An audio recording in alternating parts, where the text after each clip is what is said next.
Hello and good evening. This is QinA from MVS with an overview of the queer news from the past week. This week, Pope protests, Indian pride, and problems with asylum and adoption for homosexuals.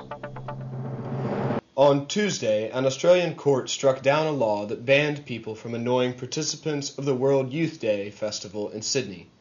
Pope Benedict XVI plans to attend the Youth Day. 3 federal court judges ruled that the law was invalid under Australia's constitution because it limited freedom of speech. The illegal challenge was brought by 2 activists from the No Pope Coalition, a group of gay rights and secular activists. The coalition held a rally earlier today at which activists wore T-shirts condemning the Pope and handed out condoms and coat hangers to pilgrims. The group took to the streets to condemn Pope Benedict's policies against condom use, contraception, homosexuality, and abortion rights. Some 2,000 GLBT people staged pride marches in the Indian cities of Calcutta, Bangalore, and Delhi, the first such parades in the 2 latter cities. About 500 people marched in Calcutta, 700 in the high-tech city of Bangalore, and about 800 in Delhi. The parade focused heavily on Section 377, the Indian law that bans gay sex under penalty of up to 10 years in prison. The parade was part of Rainbow Pride Week, which also featured movies, a photo exhibit, a panel discussion, and a candlelight memorial for people lost to anti-gay abuse and HIV. Organizers said that the queer pride has gone national in hopes that national change is on its way. The Asylum Immigration Tribunal in the UK has ruled that homosexuals have no legal protection from international persecution as they can remain closeted. A gay asylum seeker has been told that he should be safe in his homeland of Syria, provided he behaves discreetly. Yo-Yo Jacob, who is 19, claims he will be executed if he is returned to Syria. Jacob escaped from Syria 2 years ago after being severely beaten by prison guards after they discovered he was homosexual.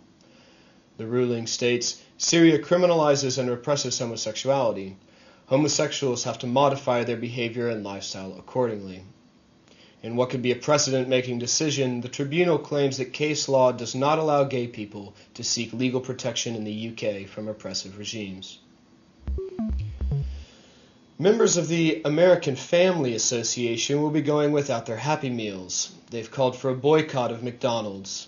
The organization is upset that the fast food giant has joined the National Gay and Lesbian Chamber of Commerce, given it money, and put one of its executives on the group's board.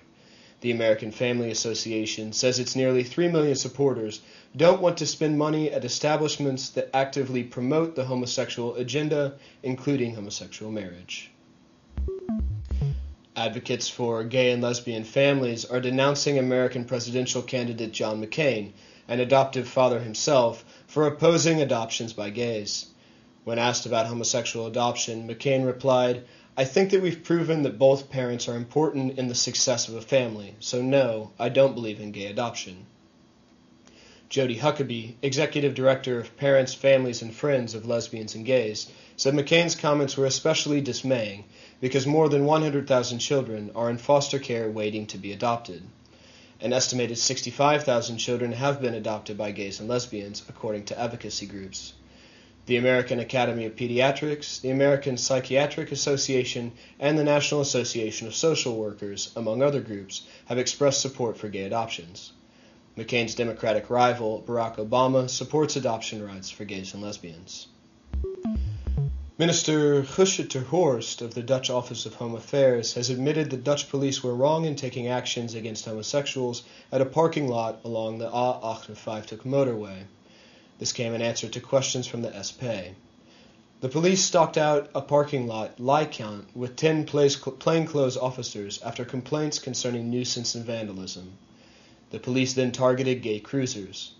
The police also went back a second time, but there had been no complaints. Those present felt like they were being hunted out of the woods and were concerned about homoratia. Mayor Vreyman of Tilburg and the Administrative Police Corps of the police force in West Brabant made statements earlier criticizing the police action. Charles Looker, alias Vera Springveer, was laid to rest Tuesday in the Zorgvliet Cemetery in Amsterdam. He was 43 years old and passed away on July 9th from AIDS-related complications. The memorial service included videos of Charles, memorial speeches, and musical tributes from members of his former bands. Hundreds of friends and representatives of homo groups said goodbye to Vera Charles with a celebration of his life. That's it for Q&A, and now look at the agenda for the coming week. Monday, July 21st, as a part of Amsterdam Fashion Week, is Stiletto, with the best-dressed DJs Martin Duval, Disco Kane, Mr. Wicks and Kid Hoosting, and VJs Alex and Jeremy. The party begins at 11 in Paradiso. Thursday, the 24th of July, is the anti-fashion party in the Flex Bar, with Meneer Broekjevol, Mevrouw Broesjevol, Wanna Be a Star, Duo Starla, and Yanamoy Collection. It starts at 11 in the Flex Bar in Vester Park. Friday, July 25th, is the new mixed monthly night at the Supper Club. No dress code, no cover, no themes, no lounging, just dirty dancing, with resident DJ Hero and Dicky Vendetta, hosted by Sebastian. And Saturday, July 26th, is a special Après Fashion Week Onk in Club 8, with DJs Lupa, Sam Proper, and Michael Nunes. Next week on Q&A, we will have a special Pride agenda with all the parties happening for the Canal Parade.